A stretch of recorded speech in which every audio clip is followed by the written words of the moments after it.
Dios les bendiga, mis amados hermanos. Ya demostramos en la parte 1 de este tema cómo es que el matrimonio con ceremonia religiosa no está en la Biblia y no es un mandamiento de Dios, pero también demostramos que tampoco está prohibido. Así como mostramos con muchos versículos el por qué, sin embargo, sí sería un tanto recomendable el tener esa ceremonia religiosa, aunque no sea una obligación. Te sugiero que veas esa parte 1 de este tema. En cuanto a hoy, vamos a dar inicio rápidamente, sin más preámbulos, a las interrogantes que quedaron pendientes en la parte A de este tema. Primeramente, ¿cómo debiera de ser esa ceremonia para que sea agradable a los ojos de Dios y sea acepta ante Él? Bueno, dado que al no estar en la Biblia como un mandato de Dios, y por lo tanto no haber instrucciones al respecto, entonces, en caso de sí llevarse a cabo, por gusto meramente o para dar testimonio público de nuestra unión, o para pedir la bendición de Dios delante de los hermanos de la iglesia, en caso de llevarse a cabo, entonces al menos deberíamos de tener cuidado al realizarla para que no vayamos a cometer quizás una ofensa a Dios o una acción particular que sea ahí sí antibíblica o que vayamos sin querer a caer en una herejía o en una blasfemia quizás. Entonces, al respecto de cómo debería de ser esa ceremonia, vamos a ver varios puntos. Punto número 1. ¿Cómo se llama esa ceremonia? En muchas iglesias los pastores y hermanos suelen decir cosas tales como: el domingo que viene va a haber culto de bodas. Y eso es incorrecto. Muchas veces en las iglesias dan una tremenda importancia a la boda y todo gira en torno a ella y a los novios en ese día como si fuera lo más importante. Y se olvidan que lo más importante siempre y el centro de todo siempre es Cristo. No una boda, ni los novios. Se olvidan que nosotros como iglesia de Cristo vamos a la casa de oración a adorar a Dios, a alabarle, a orar, a honrarle, a testificar de sus maravillas, a tener comunión con Él por medio de esa adoración. Vamos a darle culto a Dios. Es culto de adoración a Dios, no es culto de bodas. Y si lo meditas, mi hermano, casi suena hasta un poquito a una blasfemia, ¿no? Debería de decirse en el domingo, o el día que sea, pero veamos, como ejemplo, en el domingo de culto al Señor, habrá un testimonio de bodas, o de unión entre dos hermanos. Empecemos por decir que eso sería lo correcto, y que ya por tradición como que se nos anda olvidando un poquito. Ahora, no vamos a señalar tampoco con el dedo a quien así diga erróneamente. No es que por eso ya la gente es malvada ni nada de eso. Simplemente decimos que debiéramos poco a poco ir puliendo nuestra forma de hablar como cristianos para que cada vez sea más evidente ante todos que para nosotros Cristo es el centro de todo y lo demás es secundario. Ahora, punto número 2. Entonces, ¿qué es en sí esa ceremonia? ¿Es en realidad una boda por la iglesia o boda religiosa? Bueno, debemos recordar que los cultos de adoración normales y cotidianos que hay diariamente en las congregaciones de Cristo ya son de por sí en sí mismos una ceremonia religiosa siempre. Solo que dentro de ese culto a Dios, en algún momento ese par de novios va a pedir la bendición de Dios y va a testificar ante la iglesia que se quieren tomar como esposos y unir en matrimonio. De tal manera que, además de que no se dice habrá culto de bodas, tampoco debería de llamársele la boda por la iglesia. Porque no hay varias bodas para un mismo matrimonio. A la firma civil la llaman la boda civil. Y si luego a la ceremonia en la iglesia la llaman la boda religiosa, entonces, ¿cuál es la boda válida, real y verdadera? No puede haber dos bodas porque o se están haciendo esposos legítimos ante Dios cuando firman un acta, lo cual a algunos que les gusta la contienda dicen que si no firman entonces no es un matrimonio ante Dios, o se están haciendo esposos legítimos ante Dios cuando hay ceremonia por la iglesia. Pero los que dicen que sin firma no son un matrimonio legítimo ante Dios, ¿están con ello entonces aceptando que la ceremonia en la iglesia no es válida, ni los hace matrimonios entonces legítimos ante Dios? Porque O lo que hace legítimo es la firma, como algunos dicen, o lo que hace legítimo es la ceremonia religiosa, como también de hecho afirman. Pero no pueden ser ambas cosas. Deben decidirse o darse cuenta de lo insostenible de sus cerrados argumentos. Pero entonces, si no puede haber dos momentos diferentes y por separado en que digan que ahí se hace legítimo el matrimonio ante Dios, entonces, ¿cuál es el verdadero momento en que se hace legítimo el matrimonio ante Dios? ¿Cuál es entonces la verdadera boda ante Dios y el verdadero momento en que realmente se están haciendo esposos?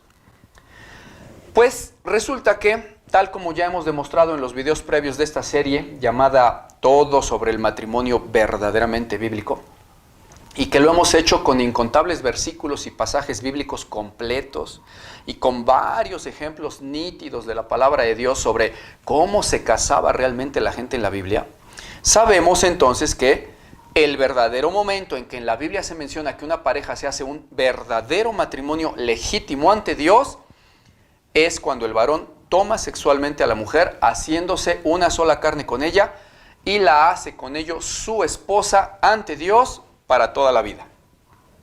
Siempre la Biblia ha mostrado, como hemos visto, que el matrimonio se consumaba cuando se tomaban sexualmente y se unían en una sola carne.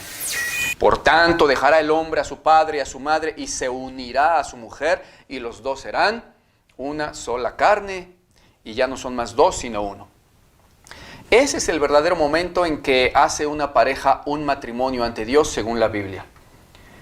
Por ello es que insisto en recomendarte que veas los videos previos de esta serie sobre el matrimonio, los cuales ahorita tienes en pantalla, para que sepas lo que realmente dice la Biblia acerca de esto que hoy mencionamos ya solamente como repaso, pero que ya hemos tratado abundantemente en los videos pasados y los sustentamos con claridad y con contundencia bíblica. Míralos para que no te vayas a confundir y para que comprendas mejor lo que vemos en este video de hoy. Y bueno, pero si entonces es cuando el hombre toma mujer y se hace una sola carne con ella, que se hacen esposos, ¿qué función tiene la ceremonia religiosa ya entonces? ¿No se casan realmente ahí? Bueno, esto que sigue quizás le va a chocar a algunos que rechazan lo bíblico, pero es solo la verdad bíblica. Y lo corroboramos bien fácil cuando vemos que no existe una sola ceremonia religiosa en la Biblia. La verdad bíblica es que no se hacen esposos en la ceremonia religiosa, sino que el matrimonio se consumará cuando el novio tome a su mujer en la noche de bodas y se haga una carne con ella. En la ceremonia religiosa lo que realmente están haciendo los novios es pedir la bendición de Dios para esa unión que consumarán más tarde en la intimidad. Bendición para su matrimonio, el cual ellos ponen en esos momentos en las manos de Dios y así se lo manifiestan públicamente. Pero Dios no los está casando en ese momento, sino otorgando su bendición para que se unan en matrimonio al rato en la noche de bodas. Y lo corroboramos porque, primero, no está en la Biblia que Dios case o una en matrimonio en una ceremonia en la iglesia, sino que la Biblia dice que los vuelve una sola carne en su lecho de bodas. Y segundo, ¿no es acaso un hombre el que les está diciendo, yo los declaro marido y mujer? Es un hombre el que dijo, yo los declaro, pero ¿cuándo en la Biblia podremos encontrar que Dios haya dado facultad y poder a un hombre para hacer matrimonios o para unir dos vidas en una sola carne? ¿Cuándo Dios le dio potestad a un hombre para fabricar esposos? Nunca. ¿Qué no acaso dice la Escritura, lo que Dios une, no lo separe el hombre? Lo que Dios une. ¿Acaso el ministro es Dios? Si un hombre no puede separarlos, ¿un hombre sí puede unirlos? ¿Bajo qué mandamiento de Dios y bajo qué versículo Dios le dio esa potestad a un hombre? No lo hay. Hasta donde yo sé, Dios nos dio potestad sobre toda fuerza del maligno y potestad de hollar serpientes y escorpiones y de imponer manos sobre enfermos y que estos sanen y de echar fuera demonios. Pero, ¿conoces tú algún lugar de la Biblia donde Dios haya dado potestad a un hombre de unir vidas de dos personas separadas y diferentes y por su poder de hombre los haga una sola carne? Por supuesto que no. Eso solo lo puede hacer Dios. Solo Dios tiene ese poder sobrenatural. Él dijo, lo que yo uno, Y dijo que lo hace cuando se toman íntimamente. No dijo que en una ceremonia donde un hombre diga, yo los declaro. Eso no existe en la Biblia.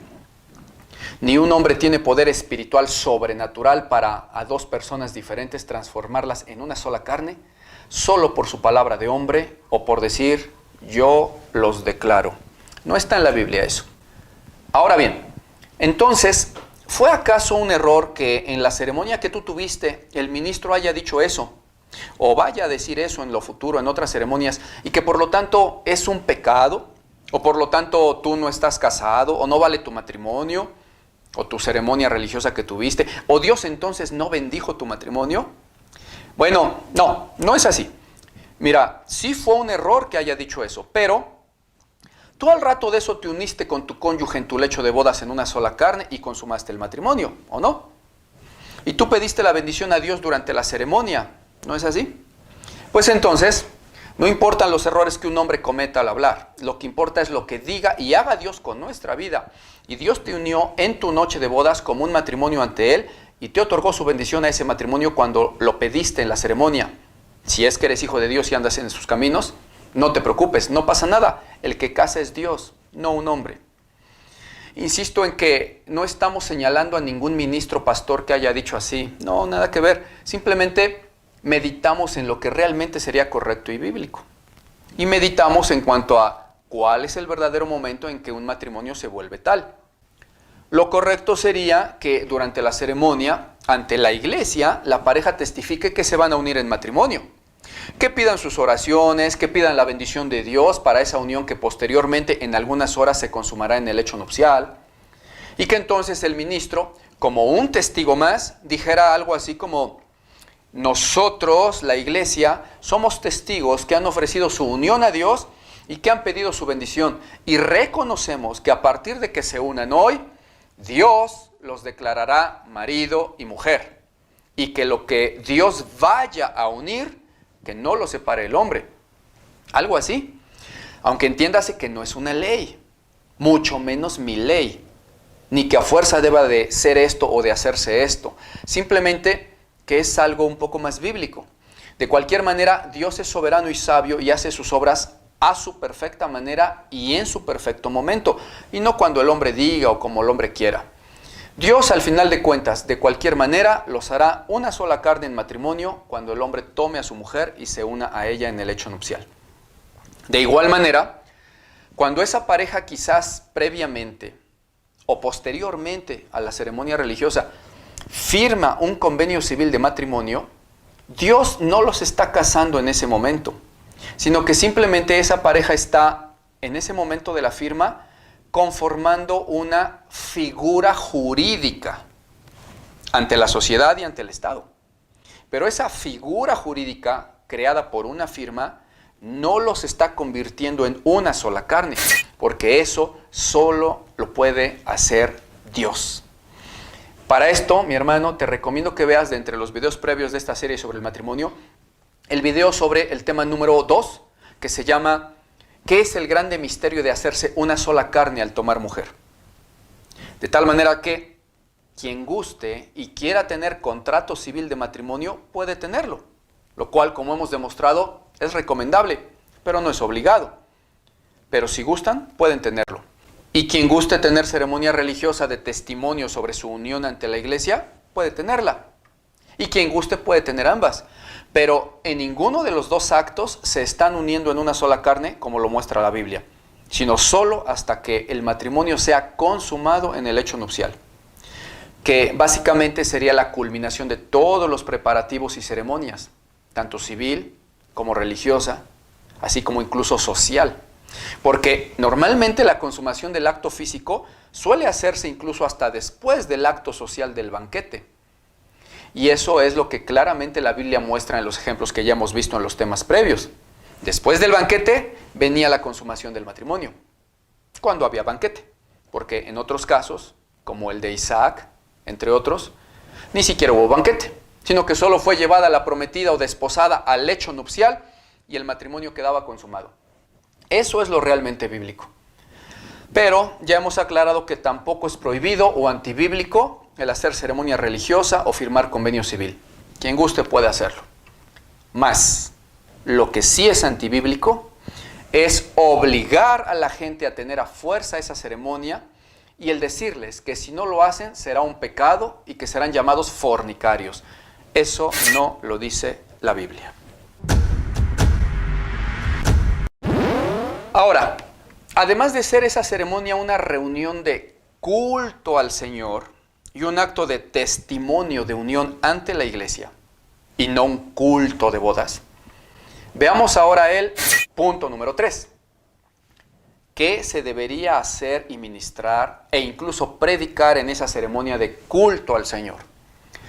Bueno, pues, dado que el culto es al Señor y que nos reunimos para darle gloria, adorarle y ministrar palabra de Dios, entonces, excepto por el momento en que sea el turno de los novios para testificar ante Dios y los hombres acerca de su inminente unión, todo lo demás debiera ser igual que como se hace el resto de los días. Es decir, me estoy refiriendo a las cuestiones espirituales, como la predicación, la adoración, las alabanzas, etc. No me refiero a pequeños detalles físicos que en nada afectan nuestra espiritualidad, ni ofenden a Dios, ni son tropiezo a nadie, tales como el que hayan querido, por ejemplo, poner algún arreglo floral o algún distintivo que anuncie una boda. Eso no es relevante. Puede hasta incluso ser un bonito detalle que anuncia la alegría de los novios para presentarse ante Dios en ese día para pedir su bendición. Esas son cosas que para un espiritual no le serán estorbo en su adoración a Dios ese día. Pero cuando digo que todo lo demás debiera de ser igual, me refiero a lo santo y a lo espiritual que deben de ser siempre todos los cultos de adoración al Señor. Muchas veces, enfocándose en los novios, los ministros hablan solo de la boda y hasta predican nada más cosas de bodas solo a propósito de la ocasión, olvidando que también ese día llegan algunos inconversos a los cultos. De hecho, llegan más en esas ocasiones, y olvidándose que un ministro debe de predicar cada vez lo que el Señor mismo le ministre para hablar, cuando previamente él en oración haya estado pidiendo palabra para el pueblo. Las predicaciones siempre deben de ser guiadas por el Espíritu Santo de Dios y no por voluntad de hombre. Porque Dios sabe lo que su pueblo necesita, de lo que su iglesia adolece o tiene necesidad. Y sabe también qué palabra de poder hará cada día algo en los corazones de los oyentes. Él sabe también qué necesitan oír para que se salven los inconversos que de casualidad estén ahí ese día. Entonces, las prédicas en el día de testimonio de bodas deben ser igualmente guiadas por el Espíritu y darse solo la palabra que Dios haya ministrado al ministro para predicar, para edificación y para salvación de los oyentes. No debiera hablarse siempre de novios y bodas y temas de esposos.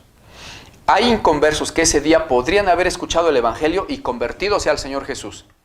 Pero si solo escuchan cosas como que Jesús convirtió el agua en vino y que eso lo hizo en unas bodas y que eso muestra la bendición que Dios da para los que se unen y le sirven y etcétera, ¿qué beneficio tendrá el alma del inconverso que ese día oiga eso si no es el Evangelio de salvación?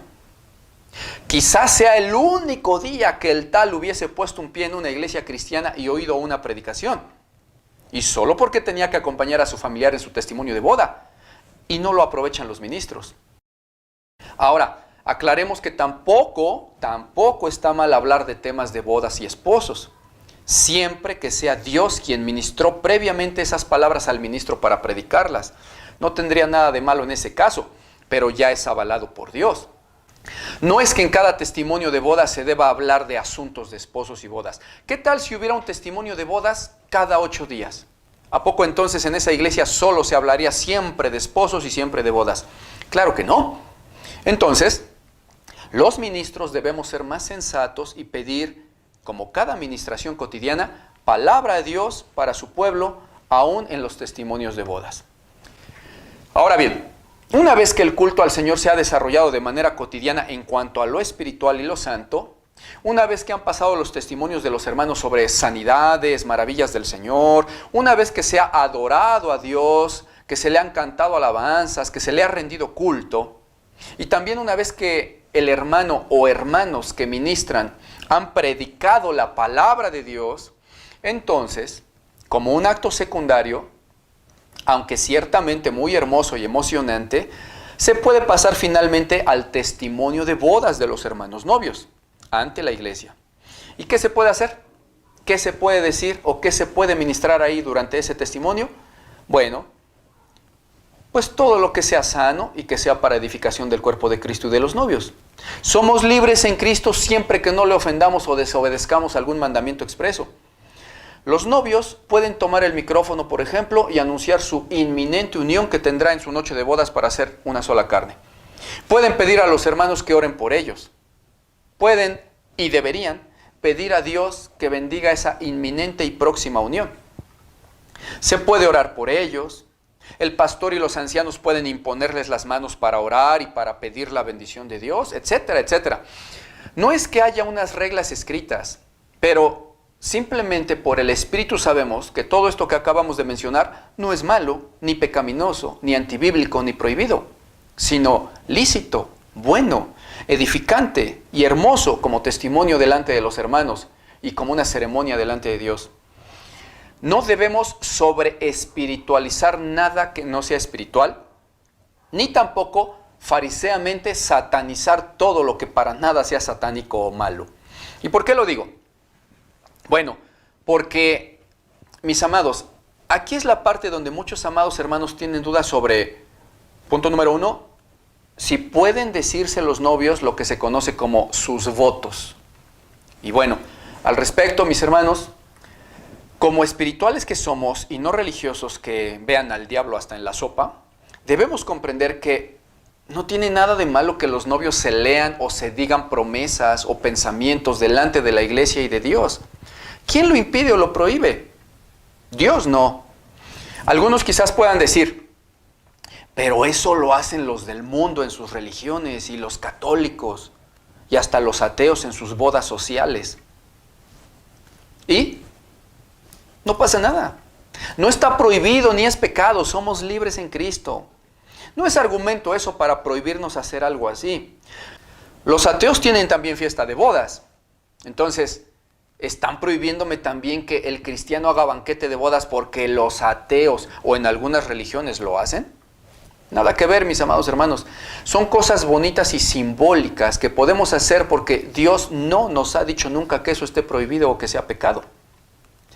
Pecado es la maldad, la mentira, el robo, el chisme, el levantar falsos testimonios, la falta de perdón, la falta de trabajo para Dios. Eso es maldad y pecado, no decirse unos votos como prometidos. Ahora, duda número 2 que tienen a veces los hermanos. ¿Se pueden dar anillos de bodas los novios? Bueno, aquí aplica también, mis amados hermanos, la respuesta anterior. Pero además de eso, aquí hay un factor extra. Porque sabemos que en muchas iglesias religiosas, pero no espirituales, prohíben toda clase de joya y adorno a los cristianos basándose en mandamientos de hombres y tradiciones de hombres que no están en la Biblia. Y por lo tanto, prohíben que se den anillos los novios y dicen que eso es una tremenda maldad y pecado. Nosotros ya hemos tratado ese tema en videos previos que en este momento tienes en pantalla acerca de si realmente dice la Biblia que sea pecado el usar algún anillo o adorno o atavío. Incluso sobre el maquillaje y el cortarse la mujer el cabello, entre otros temas de doctrina religiosa, mas no espirituales. Te recomiendo que los veas para no hacer más extenso ahorita este video. Y por último, duda número 3 que tienen a veces los hermanos, que si está prohibido o está mal que en algunos lados pongan un lazo alrededor de los novios durante la ceremonia, o que se den arras, porque dicen, es que eso es una costumbre católica. Y bueno, mis amados, aquí también se aplica la misma respuesta que las anteriores. Si solo son símbolos representativos, ¿quién nos va a prohibir hacerlo si Dios no lo prohíbe y además no es ninguna maldad? Entonces, si los católicos empezaran primero de repente a usar trombón en sus alabanzas, ya por eso ahora a mí me va a prohibir un cristiano usar trombón en mis alabanzas a Dios, solo diciéndome que eso hacen los católicos. Por supuesto que no, eso no es argumento. Y los cristianos ya debemos empezar a madurar y a no pensar como niños de kinder. Si Dios no me lo prohíbe explícita o implícitamente, entonces me es lícito y no debemos andar viendo al diablo oculto hasta en la sopa. Otros quizás digan, Pero el lazo no será un amarre o un tipo de brujería o maldición. Bueno, si tú lo haces con propósitos y corazón de brujería, entonces serás brujo y no cristiano. Pero si alguien lo hace como una ceremonia, un folclore, costumbre o por mero gusto, ¿qué de malo hay en ello? ¿O en qué se violan los mandamientos de Dios? En nada. Al respecto, Dios dice en Tito 1:15, todas las cosas son puras para los puros, mas para los corrompidos e incrédulos nada les parece puro, porque hasta su mente y su conciencia están corrompidas. Y lo de las arras, pues son símbolos. Es algo ceremonioso nada más, representativo, no hay nada de malo en ello. De hecho, las arras aparecen en la Biblia. En 2 Corintios 1:22 dice, el cual también nos ha sellado y nos ha dado las arras del Espíritu en nuestros corazones. O en 2 Corintios 5:5 dice, mas el que nos hizo para esto mismo es Dios, quien nos ha dado las arras del Espíritu. Y en Efesios 1:13 dice, ustedes fueron sellados con el Espíritu Santo de la promesa, que es las arras de nuestra herencia hasta la redención de la posesión adquirida. Arras en hebreo es arabón y en griego arrabón. Y significa prenda de garantía o adelanto de la compra de un bien. Y se usa en la Biblia esa palabra para mostrarnos Dios que estamos desposados con Él por el Espíritu que nos dio. Las arras de la promesa. Comprometidos para un día próximo casarnos con Él en la cena de las bodas del Cordero y dejar de ser así su novia para convertirnos en su esposa. Ese significado tienen las arras en la Biblia. Y si incluso Dios usó esa simbología para referirse a su Espíritu Santo y al compromiso que hizo con nosotros, su iglesia desposada, ¿por qué alguien nos impediría o diría que hacemos mal por evocar ese símbolo de las arras de la promesa matrimonial durante una ceremonia de testimonio donde anunciamos que se van a casar? Todas las cosas son puras para los puros, dice en Tito 1:15. Así que, mi hermano, una vez analizado estos puntos, solo nos queda decir que después de la ceremonia, quizás al final del banquete de bodas, si es que lo hubiere, esos novios que pidieron la bendición a Dios se unirán en una sola carne en su lecho nupcial y van a pasar a ser delante de Dios y de los hombres marido y mujer. No por las firmas ni por las ceremonias religiosas de testimonio y petición de bendición, sino por tomarse como esposos en el lecho de bodas en la presencia de Dios. Entonces, ahí Dios bendecirá su unión como se lo pidieron en el culto y los hará una sola carne. Y entonces Él y solo Él los va a declarar marido y mujer. Y lo que Dios une, que no lo separe el hombre.